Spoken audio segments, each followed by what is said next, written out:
Ever heard of a racist map? That's redlining. This is one of the terms you need to understand for your real estate exam. I'm going to break it down, but be aware that some people get this confused with other terms like steering and blockbusting. So let's play with redlining, understand what it is, and then stick around. I'm going to give you a tip to remember it. Redlining was a practice that started in the 1930s and did not end until 1968 with the passage of the Fair Housing Act. Redlining was a practice that the HOLC, which was the Homeowners Loan Corporation, used to take maps of areas all over the United States and grade them based on the condition of the neighborhood. Really, it was about the people who live there. And guess what? The neighborhoods that had Black people living in them, they all got graded D for hazardous. And the color was, guess what? Red. That's where the term redlining comes in. What's the downside? Well, when these areas had a red line around them, that gave FHA and other mortgage lenders a perfectly valid excuse to say, we're not going to write loans there because if Black people live there and these areas are hazardous and graded D, that means property values are on their way down.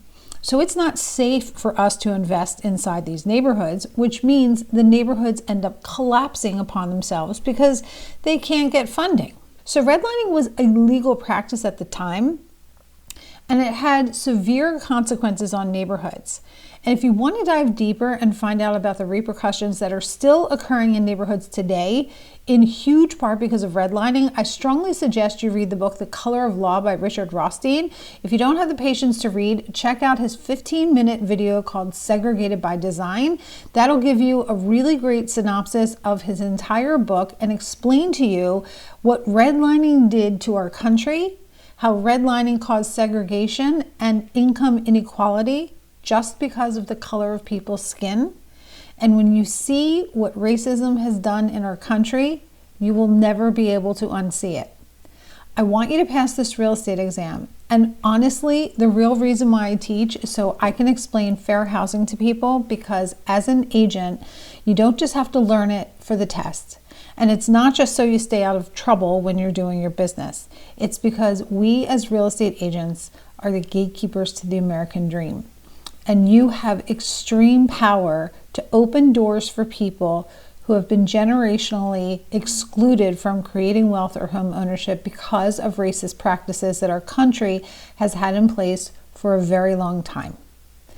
And so for the exam, because I want you to pass, remember that redlining is a red line around an area on a map. We're going to talk about steering and blockbusting, which are two other illegal practices that are in violation of fair housing, in another video. But this one, redlining, look at the map, remember the red line, and keep that visual in your mind so you can pass the test. Passing this exam is the first step towards creating the life that you love, and also giving you the power to help other people create generational wealth. So please, this one is a serious one. Do not give up on this exam, because some of you out there have a much bigger purpose than opening up doors and saying, here's the kitchen, here's the bathroom. April is Fair Housing Month, so whenever you're watching this video, remember that fair housing is not just good business, it's good human. I hope to see you in another video. If you need more help studying, grab my study pack. It has electronic flashcards, audio recordings, video recordings, practice tests, and we're always adding to it. If you have any questions or you have a suggestion for a new topic, put it in the comments below. I'll see you in the next video.